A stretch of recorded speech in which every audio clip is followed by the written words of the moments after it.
ਦੁਨੀਆ ਭਰ ਵਿੱਚ ਵਸਦੇ 25 ਕਰੋੜ ਤੋਂ ਵੱਧ ਪੰਜਾਬੀਆਂ ਦੇ ਦਿਲ ਦੀ ਧੜਕਣ ਭੁਲੇਖਾ ਟੀਵੀ।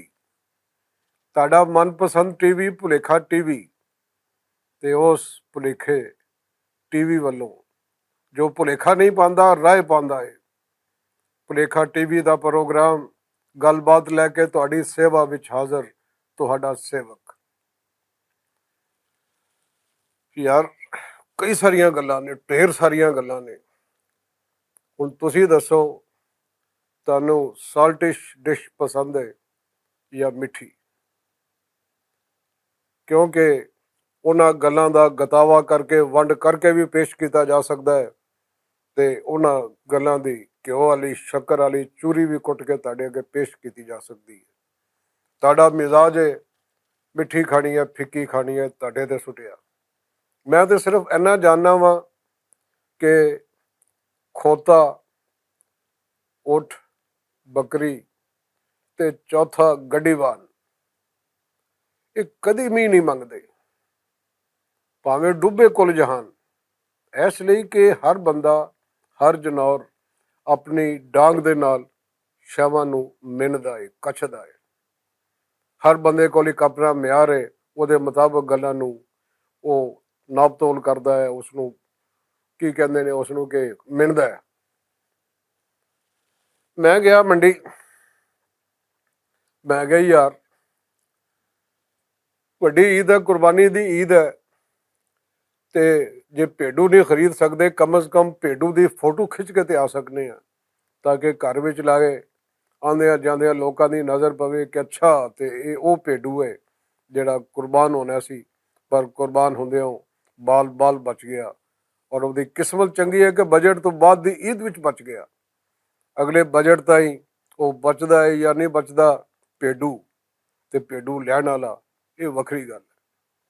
ਮੈਂ ਆਪਣੇ ਬੇਲੀ ਤੋਂ ਪੁੱਛਿਆ, ਬੇਲੀ ਸੀ ਮੇਰਾ ਕਿਸ਼ਨਗੜ੍ਹ ਸਵਾਈ ਵਾਲੇ ਦਾ, ਰਾਮਗੜ੍ਹ ਦਾ, ਖੇਤਰਾਂ ਵਾਲੀ ਦਾ, ਡੂੰਘੇ ਬੂੰਗੇ ਦਾ, ਚਾਨਣ ਕੇ ਬੰਗਲੇ ਦਾ ਬੇਲੀ ਸੀ ਮੇਰਾ।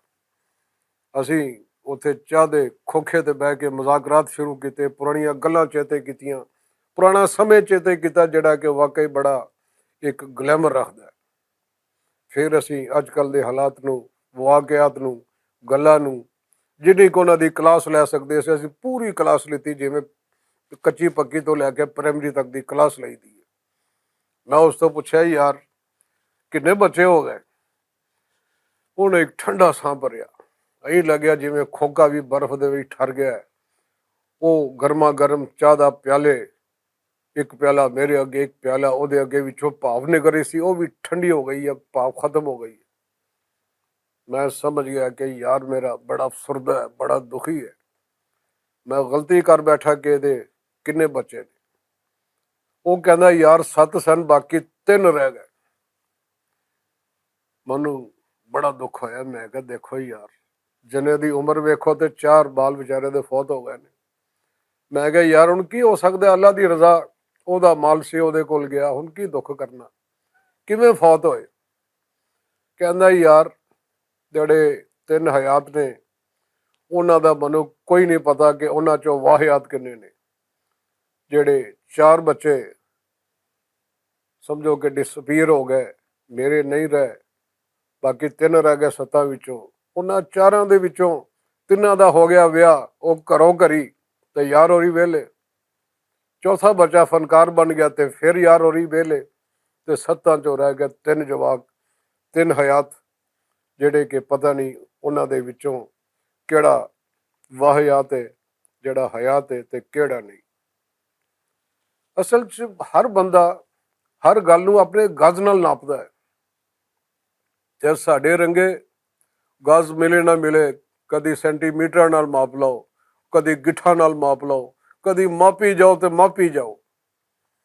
ਉਹ ਐਵੇਂ ਇੱਕ ਪੰਜਾਬੀ ਜਵਾਨ ਗਲਤੀ ਦੇ ਨਾਲ ਮੌਜਾਂ ਕਰਨ, ਅਯਾਸ਼ੀ ਕਰਨ, ਨਵੀਂ ਦੁਨੀਆ ਵੇਖਣ ਕੈਨੇਡਾ ਪਹੁੰਚ ਗਿਆ।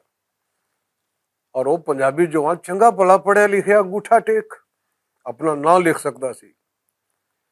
ਉਹਨੇ ਵੇਖਿਆ, ਇੱਧਰ ਵੇਖਿਆ, ਉੱਧਰ ਵੇਖਿਆ, ਥੱਲੇ ਵੇਖਿਆ, ਉੱਤੇ ਵੇਖਿਆ। ਉਹਨੇ ਕਿਹਾ ਯਾਰ ਭੁੱਖ ਬੜੀ ਲੱਗੀ, ਕਿਤੇ ਚੱਲ ਕੇ ਚਾਹ ਪੀਤੀ ਜਾਏ। ਉਹ ਇੱਕ ਟੇਕ ਅਵੇ ਤੇ ਜਾ ਪਹੁੰਚਿਆ। ਤੁਸੀਂ ਵੇਖਿਆ ਹੋਣਾ ਉਹ ਟੋਰਾਂਟੋ 에ਅਰਪੋਰਟ ਤੋਂ ਬਾਹਰ ਜਿਹੜਾ ਢਾਬਾ ਹੈ ਸਰਦਾਰ ਜੀ ਦਾ, ਸਰਦਾਰ ਮੱਖਣ ਸਿੰਘ ਦਾ, ਉਸ ਢਾਬੇ ਤੇ ਪਹੁੰਚਿਆ। ਉਹਨੇ ਢਾਬਾ ਵੇਖਿਆ, ਸਰਦਾਰ ਜੀ ਨੂੰ ਵੇਖਿਆ, ਅੰਦਰ ਵੇਖਿਆ ਕੋਈ ਥਾਂ ਹੈ ਬੈਠਣ ਦੀ, ਤੇ ਉੱਥੇ ਕੁਝ ਕੁਰਸੀਆਂ ਪਈਆਂ ਸਨ, ਕੁਝ ਗਾਹਕ ਬੈਠੇ ਕਾਫੀ ਪੀ ਰਹੇ ਸਨ, ਕੋਈ ਪੀਜ਼ਾ ਖਾ ਰਹੇ ਸਨ ਤੇ ਕੋਈ ਉਂਝ ਹੀ ਗੱਲਾਂ ਮਾਰ ਰਹੇ ਸਨ। ਉਹ ਫਟਾਫਟ ਜਵਾਨ, ਹੌਸਲਾਮੰਦ ਜਵਾਨ, ਪੰਜਾਬੀ ਜਵਾਨ, ਸਿੱਧਾ ਉਸ ਟੇਬਲ ਤੇ ਗਿਆ ਜਿੱਥੇ ਕੁੜੀ ਬੈਠੀ ਸੀ। ਹੁਣ ਜਵਾਨ ਨੂੰ ਨਾ ਕੈਨੇਡੀਅਨ ਆਉਂਦੀ ਹੈ ਨਾ ਅੰਗਰੇਜ਼ੀ ਆਉਂਦੀ ਹੈ। ਅੱਗੋਂ ਉਸ ਮੁਟਿਆਰ ਨੂੰ, ਕੈਨੇਡੀਅਨ ਮੁਟਿਆਰ ਨੂੰ ਐਡੀ ਬਦਨਸੀਬ ਹੈ ਕਿ ਉਹਨੂੰ ਪੰਜਾਬੀ ਨਹੀਂ ਆਉਂਦੀ। ਹੁਣ ਗੱਲ ਕਿਵੇਂ ਹੋਵੇ? ਸਰਦਾਰ ਜੀ ਨੂੰ ਸਮਝ ਆ ਗਈ। ਉਹਨੇ ਕਿਹਾ ਮੇਰੇ ਬਾਦਸ਼ਾਹ ਨੇ ਵੀ ਗੱਲ ਕੋਈ ਨਹੀਂ, ਹੋਣੇ ਲਾਓ। ਉਹਨੇ ਇਹ ਜੇਬ ਚੋਂ ਬਾਲ ਪੈਨ ਕੱਢੀ, ਇਧਰੋਂ ਕਾਗਜ਼ ਕੱਢਿਆ, ਉੱਤੇ ਚਾਹ ਦਾ ਕੱਪ ਬਣਾਇਆ, ਵਿੱਚੋਂ ਧੂੰਆਂ ਕੱਢਿਆ। ਕੁੜੀ ਬੜੀ ਸਿਆਣੀ। ਉਹ ਕੁੜੀਆਂ ਸਾਰੀਆਂ ਸਿਆਣੀਆਂ ਹੁੰਦੀਆਂ ਨੇ, ਇਹ ਬੰਦੇ ਉੱਲੂ ਹੁੰਦੇ ਨੇ। ਔਰਤਾਂ ਤੇ ਫਿਰ ਤੁਹਾਨੂੰ ਪਤਾ ਹੈ ਸਿਆਣਪ ਦੀ, ਜ਼ਹਾਨਤ ਦੀ ਉਸ ਉੱਚ ਟੀਸੀ ਤੇ ਹੁੰਦੀਆਂ ਨੇ, ਜਿੱਥੇ ਬੰਦੇ ਥੱਲੇ ਖੜੋਤੇ ਨਿੱਕੇ ਨਿੱਕੇ ਖਿਡੌਣੇ, ਨਿੱਕੇ ਨਿੱਕੇ ਬਾਣੇ ਨਜ਼ਰ ਆਉਂਦੇ ਨੇ। ਜਦੋਂ ਮਰਜ਼ੀ ਠੁੱਡਾ ਮਾਰੋ, ਫੂਕ ਮਾਰੋ, ਉਡਾ ਕੇ ਪਰਾਂ ਮਾਰੋ। ਕੁੜੀ ਬੜੀ ਸਿਆਣੀ। ਹੋਣੇ ਕਿ ਅੱਛਾ ਜਵਾਨ ਨੂੰ ਕਾਫੀ ਦੀ ਤਲਬ ਹੋ ਰਹੀ ਹੈ। ਉਹਨੇ ਫਟਾਫਟ ਕਾਫੀ ਦਾ ਆਰਡਰ ਦਿੱਤਾ, ਇੱਕ ਉਹਦੇ ਲਈ, ਕੱਪੜੇ ਲਈ। ਦੋਨਾਂ ਨੇ ਕਾਫੀ ਪੀਤੀ। ਹੁਣ ਕੁੜੀ ਮੁਸਕਰਾਈ ਜਾ ਰਹੀ ਹੈ, ਉਧਰੋਂ ਜਵਾਨ ਮੁਸਕਰਾਈ ਜਾ ਰਿਹਾ ਹੈ। ਦੋਨਾਂ ਨੂੰ ਸਮਝ ਨਹੀਂ ਆ ਰਹੀ ਕਿ ਇੱਕ ਦੂਜੇ ਦੀਆਂ ਸ਼ਕਲਾਂ ਵੇਖ ਕੇ ਕਿਉਂ ਮੁਸਕਰਾ ਰਹੇ ਨੇ। ਸਰਦਾਰ ਦੀ, ਉਸ ਜਵਾਨ ਦੀ, ਪੰਜਾਬ ਦੇ ਜਵਾਨ ਦੀ ਸਮਝ ਤੇ ਆਂਦੀ ਹੈ ਕਿ ਉਹਨੇ ਹੁਸਨ ਵੇਖਿਆ ਨੇਚਰ ਦਾ ਤੇ ਮੁਸਕਰਾ ਪਿਆ। ਕੁੜੀ ਦੀ ਸਮਝ ਨਹੀਂ ਆਈ ਕਿ ਉਹਨੂੰ ਵੇਖ ਕੇ, ਮੇਰੇ ਰੰਗੇ ਭਾਈ ਨੂੰ ਵੇਖ ਕੇ ਕਿਉਂ ਮੁਸਕਰਾਈ। ਫਿਰ ਬੈਠਿਆਂ ਬੈਠਿਆਂ, ਮੁਸਕਰਾਉਂਦਿਆਂ ਮੁਸਕਰਾਉਂਦਿਆਂ ਵੇਲਾ ਲੰਘ ਗਿਆ। ਵੇਲਾ ਲੰਘਦਾ ਹੀ ਰਹਿੰਦਾ ਹੈ। ਵੇਲਾ ਨਹੀਂ ਹੈ, ਇਹ ਡੰਪਰ ਹੈ ਜਿਹਦੇ ਵਿੱਚ ਹਰ ਅਹਿਸਾਸ, ਹਰ ਜਜ਼ਬਾ, ਹਰ ਗੱਲ, ਹਰ ਵਾਕਿਆ ਉਹਦੇ ਥੱਲੇ ਆ ਜਾਂਦਾ, ਮਿਧਿਆ ਜਾਂਦਾ, ਫੇਆ ਜਾਂਦਾ। ਉਹ ਨਹੀਂ ਬਣਾਈਦਾ ਉਸਨੂੰ, ਕੀ ਕਹਿੰਦੇ ਨੇ, ਕ੍ਰਿਕਟ ਵਾਲੀ ਪਿੱਚ ਨਹੀਂ ਬਣਾਈ ਦੀ, ਬਸ ਸਮਝੋ ਉਹ ਉੱਤੇ ਬੰਦੇ ਦੇ ਟੱਪ ਜਾਂਦਾ ਤੇ ਪਿੱਛੇ ਸਿਰਫ ਡਸਟ ਰਹਿ ਜਾਂਦੀ ਹੈ, ਜਾਂ ਫਿਰ ਕੈਚ ਛੱਡਣ ਵਾਲਿਆਂ ਦੀ, ਸਟੋਕ ਮਾਰਨ ਵਾਲਿਆਂ ਦੇ ਬੱਲੇ ਰਹਿ ਜਾਂਦੇ ਨੇ, ਮੈਦਾਨ ਖਾਲੀ ਹੋ ਜਾਂਦਾ। ਇੰਝ ਹੀ ਉਹ ਪੰਜਾਬੀ ਜਵਾਨ, ਉਹ ਬੜਾ ਜ਼ਰਖੇਜ਼ ਭਰਪੂਰ ਜਵਾਨ, ਉਧਰੋਂ ਕੈਨੇਡਾ ਮੇਰੇ ਬਾਦਸ਼ਾਹ। ਕਿਆ ਬਾਤ ਹੈ, ਬਰਫਾਂ ਪੈ ਰਹੀਆਂ ਨੇ, ਅੰਦਰ ਕੁੜੀ ਬੈਠੀ ਹੈ, ਉਹਦੇ ਸਾਹਮਣੇ ਕਾਫੀ ਪੀ ਕੇ ਹਟਿਆ ਤੇ ਭੁੱਖ ਲੱਗ ਗਈ ਹੈ। ਉਹਨੇ ਸੋਚ ਸੋਚ ਕੇ ਉਹਨੇ ਕਿਹਾ ਉਸਤਾਦ ਕੋਈ ਕੈਨਗਰੀ ਲੜਾਓ, ਕੋਈ ਫਲਸਫਾ ਲੜਾਓ। ਫਿਰ ਉਹਨੂੰ ਯਾਦ ਆਇਆ ਕਿ ਉਹ ਫਾਰਮੂਲਾ ਫਿਰ ਚੱਲੇਗਾ ਜਿਹੜਾ ਕਾਫੀ ਵੇਲੇ ਚੱਲਿਆ ਸੀ। ਉਹਨੇ ਫਿਰ ਕੱਢਿਆ ਕਾਗਜ਼, ਕੱਢੀ ਬਾਲ ਪੁਆਇੰਟ ਤੇ ਭਾਂਡਿਆਂ ਦੀਆਂ ਸ਼ਕਲਾਂ ਬਣਾਤੀਆਂ। ਕਿਤੇ ਕੁੱਕੜ ਪਿਆ, ਕਿਤੇ ਲੈਗ ਪੀਸ ਪਈ ਹੈ, ਕਿਤੇ ਕੁਝ ਪਿਆ, ਕਿਤੇ ਕੁਝ ਪਿਆ। ਕੁੜੀ ਸਮਝ ਗਈ। ਕੁੜੀਆਂ ਸਾਰੀਆਂ ਸਮਝਦਾਰ ਹੁੰਦੀਆਂ ਨੇ, ਬੰਦਿਆਂ ਦੀ ਹੋਰ ਗੱਲ ਹੈ। ਉਹ ਸਮਝ ਗਈ ਕਿ ਜਵਾਨ ਨੂੰ ਭੁੱਖ ਲੱਗੀ ਹੈ। ਹਰ ਬੰਦਾ ਆਪਣੀ ਗੱਲ ਨੂੰ ਆਪਣੇ ਗੱਜ ਨਾਲ ਮਾਪਦਾ ਹੈ, ਜ਼ਿਹਨ 'ਚ ਰੱਖੋ। ਉਹਨੇ ਫਟਾਫਟ ਆਰਡਰ ਦਿੱਤਾ, ਪੀਜ਼ਾ ਲਿਆਓ, ਬਰਗਰ ਲਿਆਓ, ਭਾਵੇਂ ਕੰਟਕੀ ਤੋਂ ਲਿਆਓ ਤੇ ਭਾਵੇਂ ਕੰਟਕੀ ਤੋਂ ਕੰਨ ਫੜ ਕੇ ਲਿਆਓ, ਸਾਰਾ ਕੁਝ ਲਿਆਓ ਤੇ ਮੇਜ਼ ਭਰ ਦਿਓ। ਇਹ ਜਵਾਨ ਦੀ ਮੇਜ਼ ਭਰੀ ਹੈ। ਕੈਨੇਡਾ, ਟੋਰਾਂਟੋ ਤੋਂ ਬਾਹਰ ਸਰਦਾਰ ਜੀ ਦਾ ਢਾਬਾ, ਅੰਦਰ ਮੇਜ਼ਾਂ, ਗਾਹਕ ਬੈਠੇ ਨੇ। ਇੱਕ ਮੇਜ਼ ਤੇ ਉਹ ਜਵਾਨ, ਪੰਜਾਬੀ ਜਵਾਨ ਬੈਠਾ ਹੈ, ਕੋਲ ਉਸ ਕੈਨੇਡਾ ਦੀ ਇੱਕ ਸੋਹਣੀ ਜਿਹੀ ਕੁੜੀ ਬੈਠੀ ਹੈ। ਖਾਣਾ ਖਾ ਲਿਆ, ਫਿਰ ਇੱਕ ਦੂਜੇ ਨੂੰ ਵੇਖ ਕੇ ਮੁਸਕਰਾਈ ਜਾ ਰਹੇ ਨੇ। ਨਾ ਜਵਾਨ ਨੂੰ ਸਮਝ ਆ ਰਿਹਾ ਕਿ ਮੁਸਕਰਾ ਕਿਉਂ ਰਿਹਾ, ਤੇ ਨਾ ਉਸ ਕੁੜੀ ਨੂੰ ਸਮਝ ਆ ਰਹੀ ਕਿ ਮੁਸਕਰਾ ਕਿਉਂ ਰਹੀ ਹੈ। ਫਿਰ ਕੁੜੀ ਦੀ ਮੁਸਕਰਾਹਟ ਹੋਰ ਵੀ ਗਹਿਰੀ ਹੋ ਗਈ, ਜਿਵੇਂ ਕਿਸੇ ਬੇਵਕੂਫ ਨੂੰ ਵੇਖ ਕੇ ਚੰਗੇ ਭਲੇ ਬੰਦੇ ਦੀ ਮੁਸਕਰਾਹਟ ਬਾਛਾਂ ਖਿਲਰ ਜਾਂਦੀਆਂ ਨੇ, ਬਤੀਸੀ ਬਾਹਰ ਆ ਜਾਂਦੀ ਹੈ। ਕੁੜੀ ਨੇ ਉਹਦੇ ਕੋਲੋਂ ਕਾਗਜ਼ ਖੋਇਆ, ਉਹਦੇ ਕੋਲ ਬਾਲ ਪੈਂਟ ਖੋਈ। ਉਸਨੇ ਇੱਕ ਬੈਡਰੂਮ ਦੀ ਸ਼ਕਲ ਬਣਾਈ।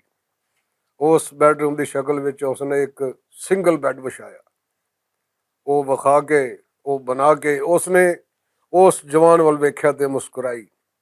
ਅੱਗੋਂ ਫਿਰ ਪੰਜਾਬੀ ਜਵਾਨ, ਕਿਆ ਬਾਤ ਹੈ ਪੰਜਾਬੀ ਜਵਾਨ ਦੀ। ਪੰਜਾਬੀਆਂ ਵਰਗੀ ਅਕਲ ਕਿਸੇ ਕੋਲ ਕੋਈ ਨਹੀਂ ਸਿਵਾਏ ਪੰਜਾਬੀਆਂ ਦੇ। ਪੰਜਾਬੀ ਬੜੀ ਜ਼ਹਾਨਤ ਦੇ ਨਾਲ ਉਹ ਜਵਾਨ ਮੁਸਕਰਾਇਆ। ਉਹਨੇ ਕਿਹਾ ਅੱਛਾ, ਪਹਿਲੋਂ ਤੇ ਮੈਨੂੰ ਇਹ ਤਾਂ ਪੁੱਛਣਾ ਪਏਗਾ, ਇਸ ਕੁੜੀ ਨੂੰ ਪਤਾ ਕਿਵੇਂ ਲੱਗਿਆ ਕਿ ਮੇਰਾ ਫਰਨੀਚਰ ਦਾ ਕਾਰੋਬਾਰ ਹੈ? ਉਸਨੇ ਬੈੱਡ ਬਣਾਤਾ ਹੈ, ਉਸਨੇ ਆਪਣੀ ਗੱਲ ਨੂੰ ਆਪਣੇ ਗੱਜ ਨਾਲ ਨਾਪਿਆ। ਤੇ ਸ਼ਾਮਾਂ ਪੈ ਗਈਆਂ, ਸਾਡੀਆਂ ਦਿਲ ਦੀਆਂ ਦਿਲ ਵਿੱਚ ਰਹਿ ਗਈਆਂ। ਤੇ ਗੱਲ ਕਰ ਰਿਹਾ ਸੀ ਮੰਡੀ ਦੀ। ਹੁਣ ਨਾ ਘਰ ਰਹੇ, ਨਾ ਬਾਜ਼ਾਰ ਰਹੇ, ਨਾ ਦਫ਼ਤਰ ਰਹੇ, ਨਾ ਯਾਰਾਂ ਦੇ ਮਿਲਣ ਦੀ ਥਾਂ ਰਹੀ। ਦਿਲਾਂ ਵਿੱਚ ਇੰਨਾ ਕੁ ਫਾਸਲਾ ਵੱਧ ਗਿਆ ਕਿ ਸ਼ਾਮ ਦੇ ਪੈਦਲ ਸਫ਼ਰ ਖੋਏ ਗਏ ਨੇ। ਤੇ ਹਰ ਬੰਦਾ ਹਰ ਗੱਲ ਨੂੰ, ਵੇਲੇ ਨੂੰ, ਹਾਲਾਤ ਨੂੰ ਆਪਣੇ ਗਜ਼ ਨਾਲ ਮਾਪ ਰਿਹਾ ਹੈ ਕਿ ਮੈਂ ਇਸ ਗਜ਼ ਦੇ ਨਾਲ ਮਾਪ ਕੇ ਬੰਦੇ ਦਾ ਕੱਦ ਮਿਣਾ ਕੇ ਬੰਦਾ ਮੇਰੇ ਕੰਮ ਆ ਸਕਦਾ ਹੈ ਕਿ ਨਹੀਂ। ਜੇ ਬੰਦਾ ਕੰਮ ਦਾ ਨਹੀਂ, ਉਹਦੇ ਕਿਸੇ ਮਸਲੇ ਦੇ ਵਿੱਚ ਭਾਵੇਂ ਉਹ ਜਾਇਜ਼ ਹੈ ਜਾਂ ਨਜਾਇਜ਼ ਹੈ, ਉਹ ਕੋਈ ਉਹਦਾ ਸਾਥ ਨਹੀਂ ਦੇ ਸਕਦਾ। ਤੇ ਸਾਰੇ ਗਜ਼, ਸਾਰੀ ਮੀਅਰਮੈਂਟ, ਸਾਰੀ ਕੈਲਕੂਲੇਸ਼ਨ ਇੱਕ ਪਾਸੇ, ਉਹ ਬੰਦਾ ਕਾੜੀਆਂ ਖੋਟਾ, ਕੋਈ ਪਮੈਸ਼ ਨਹੀਂ ਉਹਦੀ। ਪਮੈਸ਼ ਸਿਰਫ ਉਸ ਬੰਦੇ ਦੀ ਹੁੰਦੀ ਹੈ ਜਿਹੜਾ ਕਿਸੇ ਦਾ ਕੰਮ ਕਰ ਸਕਦਾ ਹੈ, ਭਾਵੇਂ ਜਾਇਜ਼ ਹੈ ਭਾਵੇਂ ਨਜਾਇਜ਼ ਹੈ। ਤੇ ਜਾਇਜ਼ ਕੰਮ ਕਰਨ ਵਾਲੇ ਉਹ ਪਤਾ ਨਹੀਂ ਕਿੱਥੇ ਯਾਰ ਸੁਲੇਮਾਨੀ ਟੋਪੀ ਪਾ ਕੇ ਗਾਇਬ ਹੋ ਗਏ ਨੇ, ਉਹਨਾਂ ਦਾ ਖੁਰਾ ਹੀ ਨਹੀਂ ਲੱਭਦਾ ਤੇ ਪਿੱਛੇ ਰਹਿ ਗਏ ਨੇ। ਹਰ ਗੱਲ ਨੂੰ ਆਪਣੇ ਗਜ਼ ਨਾਲ ਮਾਪਣ ਵਾਲੇ। ਆਏ ਹੋ ਤੇ ਕੀ ਲਿਆਏ ਹੋ, ਕਿਹੜੇ ਕੰਮ ਆਏ ਹੋ, ਜਾਓਗੇ ਤੇ ਕੀ ਦੇ ਕੇ ਜਾਓਗੇ, ਮੈਂ ਤੁਹਾਡਾ ਕਿਹੜਾ ਕੰਮ ਕਿੰਨਾ ਕਰ ਸਕਦਾ ਹੈ। ਗਜ਼ ਖੁੱਲੇ ਨੇ, ਬੰਦੇ ਖੜੇ ਨੇ, ਬੰਦੇ ਨਾਪੀ ਆਓ, ਕੰਮ ਦੇ ਬੰਦੇ ਰੱਖੀ ਆਓ, ਦੂਏ ਬੰਦੇ ਠੁੱਡੇ ਮਾਰ ਕੇ ਸੁੱਟੀ ਆਓ। ਇਸ ਲਈ ਕਿ ਹੁਣ ਬੰਦਾ ਬੰਦਾ ਨਹੀਂ ਰਿਹਾ, ਕੈਲਕੂਲੇਟਰ ਬਣ ਗਿਆ। ਬੰਦੇ ਦੀ ਸੋਚ ਆਰਟੀਫਿਸ਼ਲ ਹੋ ਗਈ ਹੈ। ਅਸੀਂ ਇਨਸਾਨ ਨਹੀਂ, ਡਿਸਪੋਜ਼ੇਬਲ ਕਰਾਕਰੀ ਹਾਂ, ਜਿਹਨੂੰ ਖਾਓ ਪੀਓ ਤੇ ਸੁੱਟਣ ਤੋਂ ਪਹਿਲੋਂ ਜੇ ਤੁਹਾਡੀ ਗੁੰਜਾਇਸ਼ ਕੋ ਨਹੀਂ ਤੇ ਡਿਸਪੋਜ਼ੇਬਲ ਕਰਾਕਰੀ ਨੂੰ ਧੋ ਕੇ ਇੱਕ ਦੋ ਵਾਰੀ ਹੋਰ ਵਰਤ ਲਓ। ਗੱਲ ਉਹੀ ਰਹਿ ਜਾਂਦੀ ਹੈ। ਇੱਧਰ ਵੇਲ ਉੱਧਰ ਵੇਲ, ਹੱਥ ਵਿੱਚ ਗਜ਼ ਨੇ ਤੇ ਅਸੀਂ ਆਪਣਾ ਮਤਲਬ ਲੈ ਕੇ, ਭਾਵੇਂ ਜਾਇਜ਼ ਹੈ ਭਾਵੇਂ ਨਲਾਇਕ ਹੈ, ਭਾਵੇਂ ਜਾਇਜ਼ ਨਹੀਂ ਹੈ ਨਾਜਾਇਜ਼ ਹੈ, ਅਸੀਂ ਉਹ ਗਜ਼ ਲੈ ਕੇ ਬੰਦੇ ਲੱਭਦੇ ਫਿਰਨੇ ਹਾਂ ਜਿਹਨੂੰ ਮਾਪੀਏ ਤੇ ਫੈਸਲਾ ਕਰੀਏ ਕਿ ਅਸੀਂ ਇਹਨੂੰ ਸਲਾਮ ਕਰਨਾ ਹੈ, ਕਰਟਸੀ ਕਾਲ ਕਰਨੀ ਹੈ, ਜਾਂ ਲੰਘਦੇ ਟੱਪਦੇ ਉਹਦਾ ਹਾਲ ਪੁੱਛਣਾ ਹੈ। ਤੇ ਇਸ ਬੰਦੇ ਤੋਂ ਕਿਹੜਾ ਕੰਮ ਲੈਣਾ ਹੈ। ਯਾਰ ਕੰਮ ਤੋਂ ਬਗੈਰ ਵੀ ਤਾਂ ਇਨਸਾਨਾਂ ਨੂੰ ਮਿਲਿਆ ਜਾ ਸਕਦਾ ਹੈ, ਪਰ ਸਾਡੇ ਕੋਲ ਤੇ ਟਾਈਮ ਹੀ ਕੋਈ ਨਹੀਂ। ਸਾਡੇ ਹੱਥ ਵਿੱਚ ਸਾਡਾ ਆਪਣਾ ਗਜ਼ ਹੈ ਤੇ ਅਸੀਂ ਬੰਦੇ ਮਾਪਦੇ ਫਿਰ ਰਹੇ ਹਾਂ। ਗੱਲ ਨਿੱਕੀ ਜਿਹੀ, ਯਾਰ ਫਰੂਕਾ ਕੀ ਬਣੇਗਾ ਇਸ ਦੁਨੀਆ ਦਾ, ਮੈਨੂੰ ਤੇ ਕੋਈ ਸਮਝ ਨਹੀਂ। ਤੁਹਾਨੂੰ ਹੈ ਜੇ ਸਮਝੋ ਤੇ ਸਮਝਾਓ, ਕਹਾਣੀ ਬਣੇ ਲਾਓ। ਗੱਲ ਨਿੱਕੀ ਜਿਹੀ, ਯਾਰ ਫਰੂਕਾ ਕੀ ਬਣੇਗਾ ਇਸ ਦੁਨੀਆ ਦਾ, ਗੱਲ ਨਿੱਕੀ ਜਿਹੀ।